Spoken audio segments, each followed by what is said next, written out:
The NFL Draft is one of the biggest events in sports.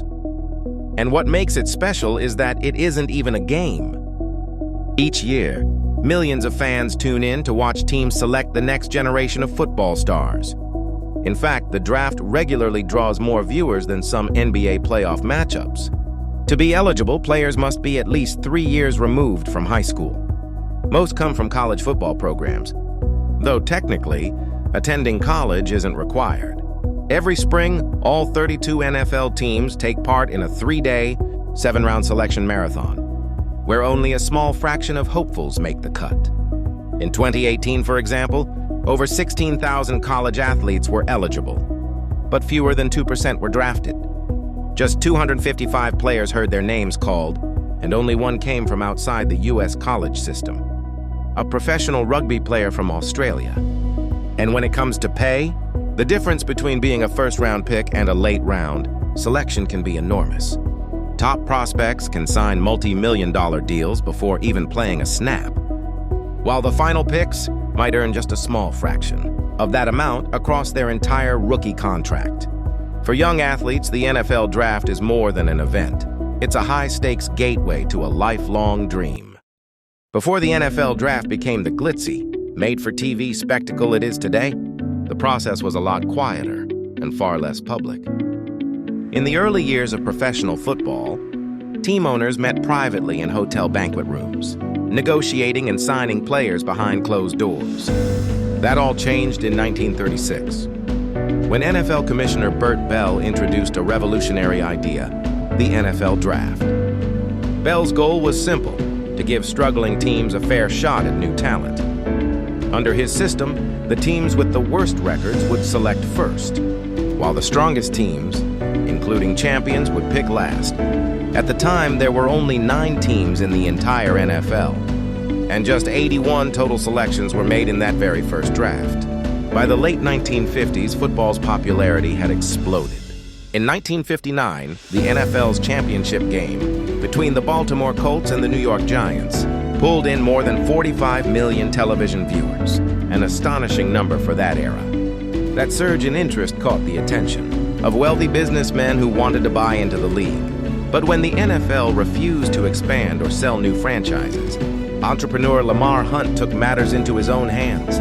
Later that same year, he founded a rival league, the American Football League, or AFL. On November 22, 1959, the AFL held its first ever draft, directly competing with the NFL for new players. Many athletes found themselves drafted by both leagues, and the competition for top talent quickly intensified.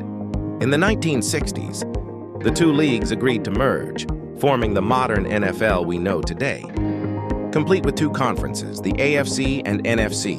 That merger also gave rise to one of the biggest events in sports history, the Super Bowl, and with it, the modern NFL Draft. When the college football season wraps up in January, a new chapter begins, the road to the NFL.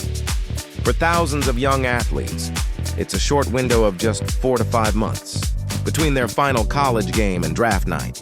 But the journey from campus to the pros involves far more than impressive stats or highlight reels.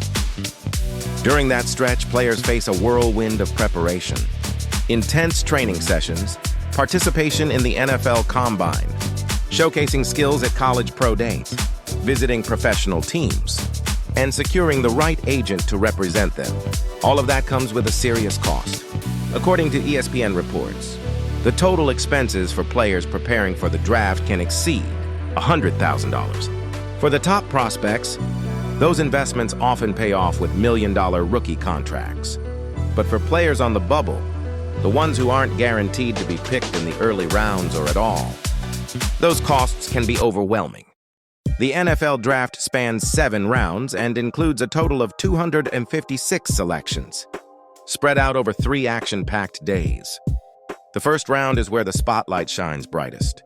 It's treated like opening night for the new NFL season, a red carpet event that draws millions of viewers and sets social media on fire. By the time the commissioner steps onto the stage, analysts have spent months running mock drafts, debating who deserves the top pick. Behind the scenes, general managers, coaches, and scouts have already poured countless hours into ranking prospects, analyzing film, and preparing potential trade moves for that crucial first round.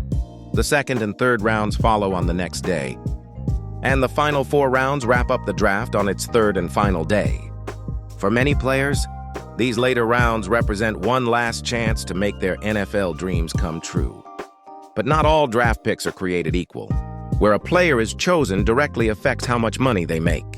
Even within the first round, salary differences can stretch into the millions.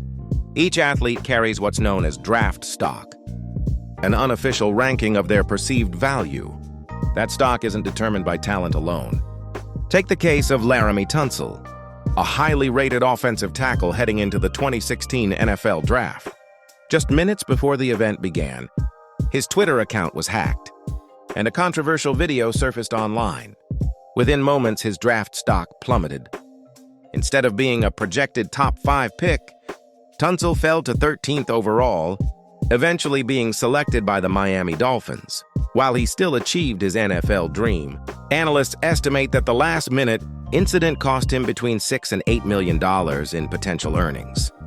In the NFL, timing and perception can change everything. Every selection from the very first to the very last can define a player's career and reshape a team's future. Draft night signifies the culmination of a player's journey and the beginning of professional football. For aspiring players, this marks a dream transitioning into reality.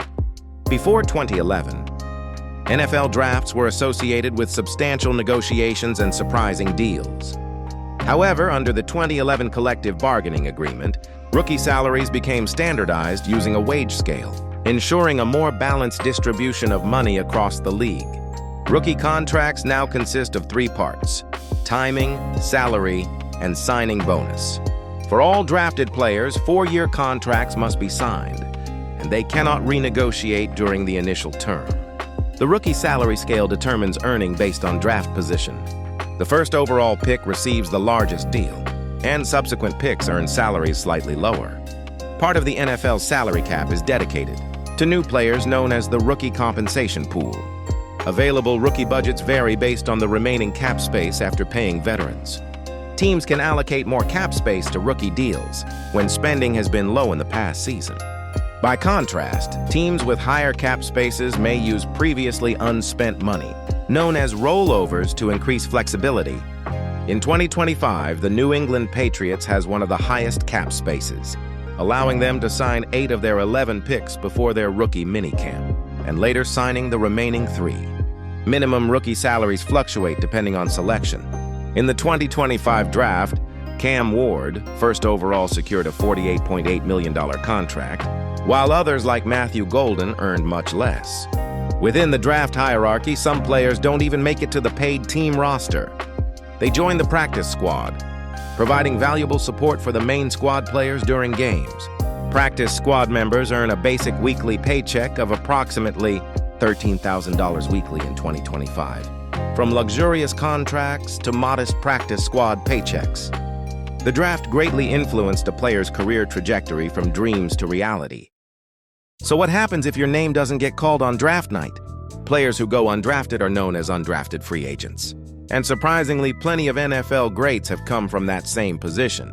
These players can actually earn salaries close to what late-round picks make, though their contracts are a bit different.